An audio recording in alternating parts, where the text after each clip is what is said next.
Welcome to Donnie in the Park. I'm Donnie, here with... Donnie. So Donnie, where are you from? I'm from White Plains, born and raised. Where are you at in life right now? I'm a senior at SAR High School, which is a Jewish private school in the Bronx. And I'm currently working on a capstone project. Tell me about this project. So basically... And cut! That over there you go. That over there was a little glimpse into a real life experience for Donnie in the Park. Just so we all know, that is not the real Donnie in the Park, even though it says it over there. This is the real Donnie in the Park. Before we get into the actual experience of interviewing people in the park, let's go to the central question. What drew me to this? Okay. So, the main question I wanted to answer was, how does the common man, the common person, answer life's biggest questions? And being in a place like New York City, we have an extremely diverse population in all different walks of life. I feel like I'll be able to give that to me. And on the other hand, how could I take that for myself as I go into other areas of life? How could their answers impact me? Okay, so first, to frame ourselves, let's have a rapid fire overview of what will happen. So who? So it was me, Donnie, again, not Orion, and our interviewing strangers in Central Park, where these conversations, again, were in Central Park, but also one time in Washington Square Park. And eventually they ended up on Instagram, YouTube, and my own book. And what? What are we talking about? We're talking about different people's passions going on in their lives with the hope of segueing that into deeper conversations, deeper questions, and why. See, I've always been interested in deep philosophical questions ever since I was 5. Right, which drove my siblings a little bit crazy, but I thought it was fun. And as I go on to college and I go on to yeshiva, where I'm going to be talking about philosophy more and more, but in an academic setting, I want to make sure that I'm grounded in real life experiences. I don't go too much abstract. And so having this experience will be one way of providing me with that knowledge. And so another reason why I was doing that came from ideas that are mentioned in this quote from Mishle.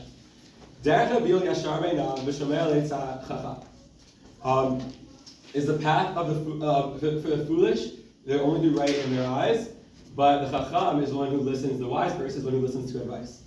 And there are all Bach says on this that so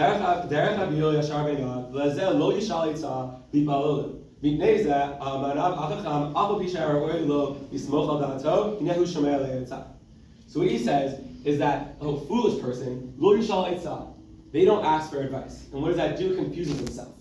Because if someone doesn't go outwards, if someone doesn't have other people telling them their own opinions, or giving them advice, or giving them insight, they're going to have one mumble jumble that isn't cleared out. Because when people challenge you, when people ask you, you're forced to clarify for yourself what you really believe, what your thoughts are.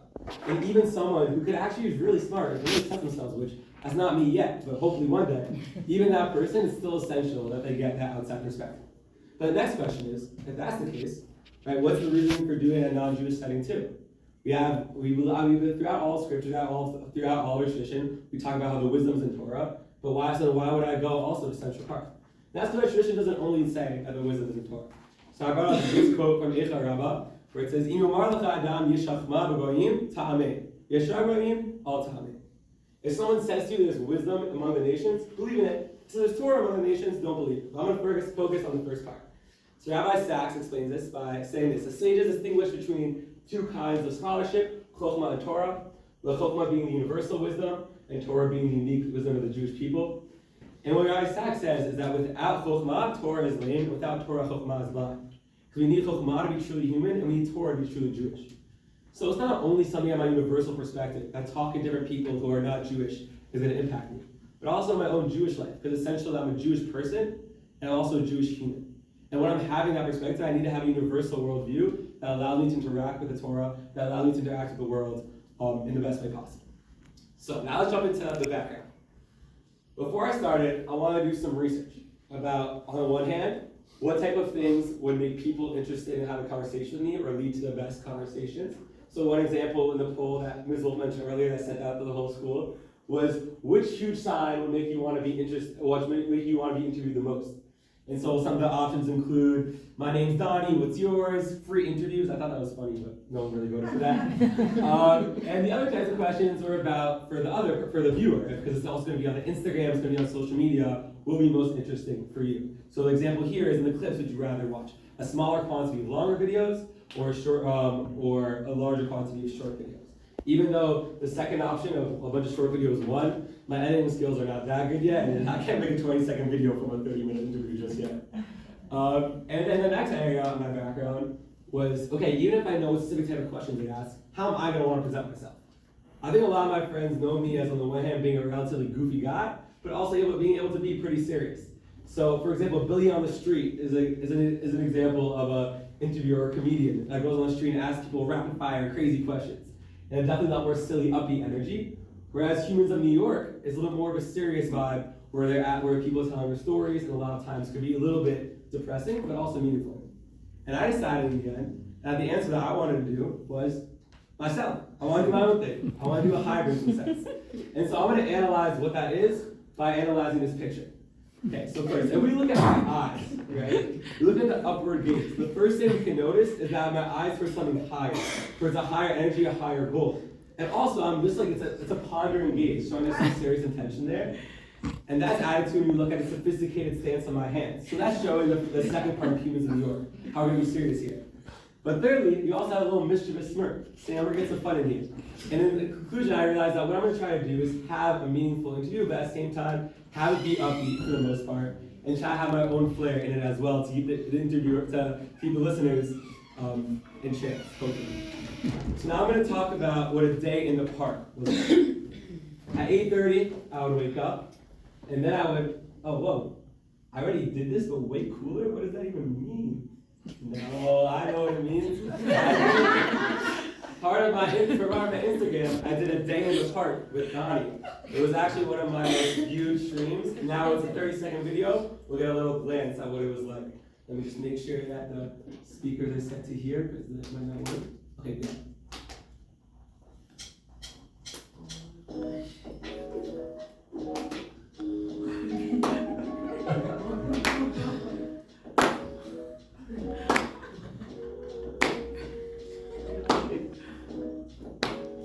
Shout out my mom.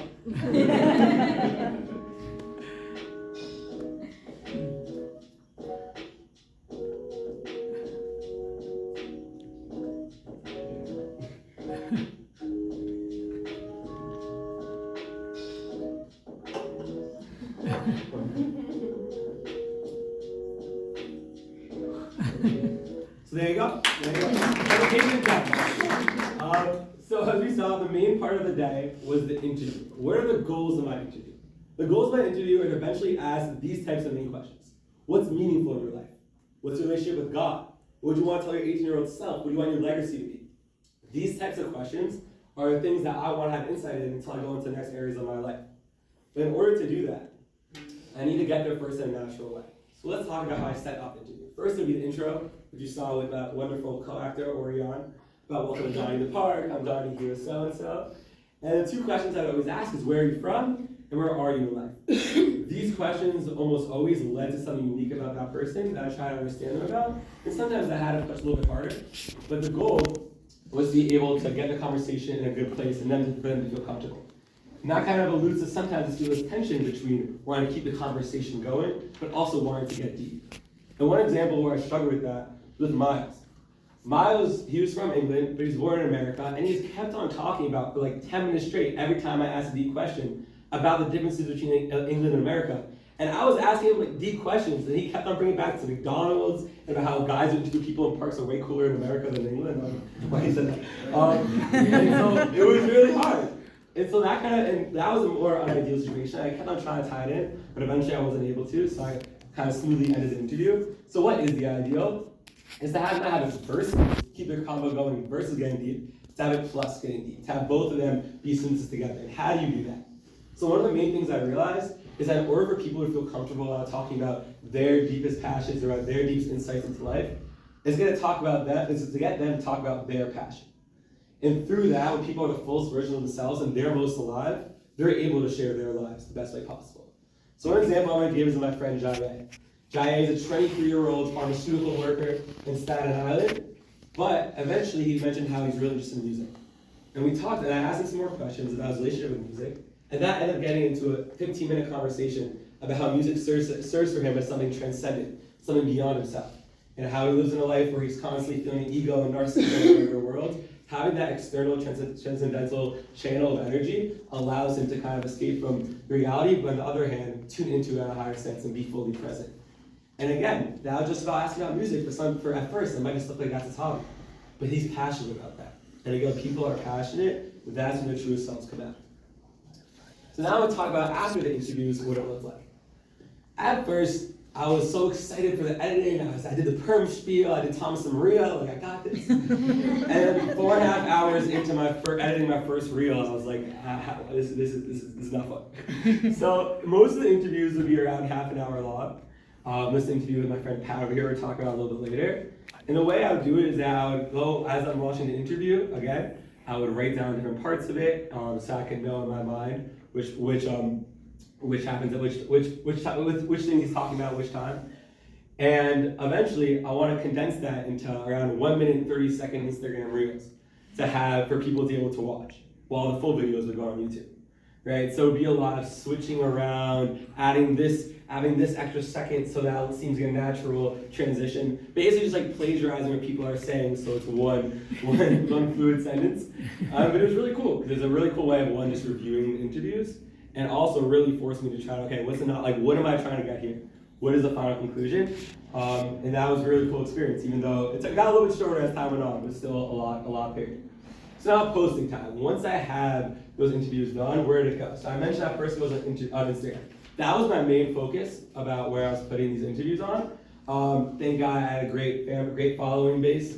I really love my fans. And we had different types of videos there, so that's where they would go first. And then a lot easier, I would post the full YouTube videos, or the full interviews there. And lastly, I went into the book. The book is more of whereas the Instagram is a short synopsis of what they talked about and my takeaway, and the YouTube is just a full video of the interview. The book is a longer synopsis of what they talked about and how it impacted me. So let's look at an example of Pat and how he went into 3 different levels of the Instagram, the YouTube, and the book. So just for people who haven't seen one of the reels, we're just going to watch this quick 1-30-second reel so we know what it was like for Instagram reel.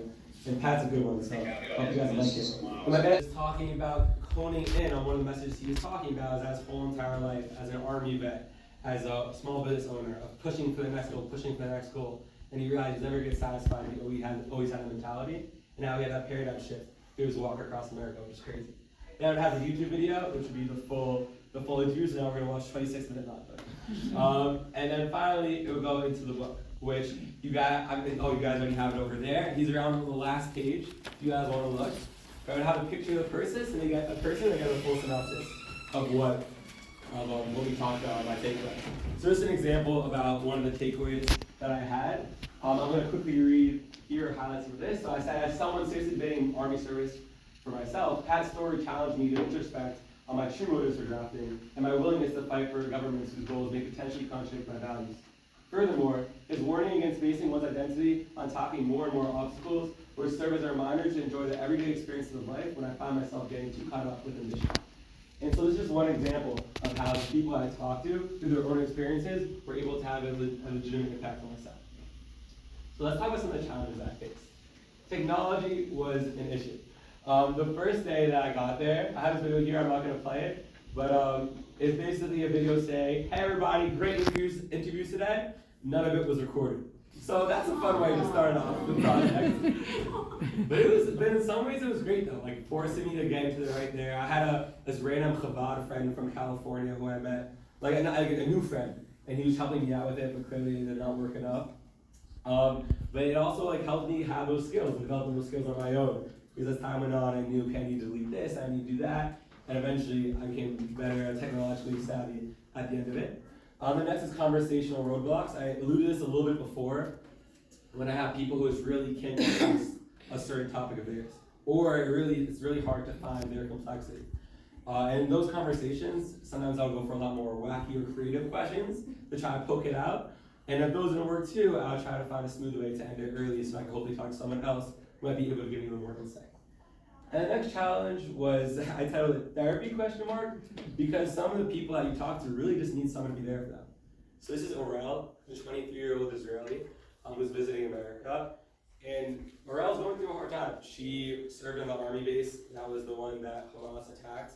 And so a lot of people that she knew was killed. She already finished the army at that point. And it ended up being a conversation about, hey, how was October 7th, thinking that maybe that would segue again. I could tell I wasn't talking to someone for an interview anymore. I was talking to someone who really just needs someone to listen.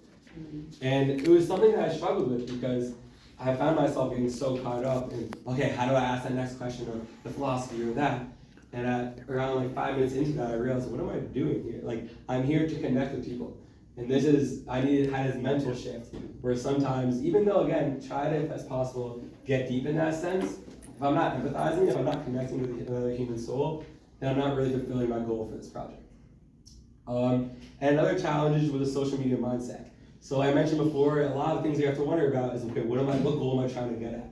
And not only was I focusing on getting that philosophical goal, what can I take away?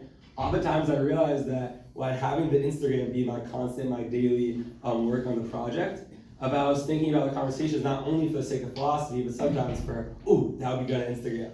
So I remember one time having this really cool conversation, and this person said some really cool